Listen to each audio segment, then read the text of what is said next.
Hi guys. Actually मी आलो होतो संतोष मोबाईलच्या दुकानामध्ये.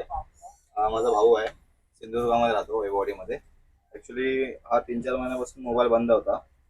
तर गावी सगळीकडे दाखवला, तर सगळेजण बोलत होते की नाही, डेड आहे मोबाईल, चालू नाही होणार वगैरे वगैरे. मग कालच तो मुंबईला आला होता आणि मी आज माझ्या मित्राच्या दुकानामध्ये आलो, संतोषकडे, SN मोबाईल. आणि त्याने मला एका तासामध्ये तो रिपेअर करून दिला. आणि तुम्ही बघू शकता की तो किती व्यवस्थित चालतोय आता, टच वगैरे. आणि दादा पण खूप खुश आहे, हॅप्पी आहे. तो बोलला की टाकून देणार होतो मी, नशीब मी मुंबईला आणला. कसं वाटतंय दादा? मस्त. तर तुम्ही पण या, व्हिजिट करा. चांगले चांगले मोबाईल बनतात त्याच्याकडे. शक्यतो असे फोन फेकण्यापेक्षा एकदा त्याला दाखवा, तुमचाच फायदा होईल मित्रांनो.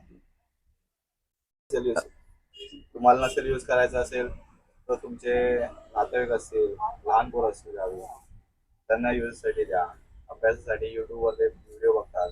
आजकाल युट्यूबवर अभ्यास वगैरे शिकवतात, त्यांना कामाला येईल. पण फेकू नका, एकदा तुम्ही त्याच्याकडे दाखवा.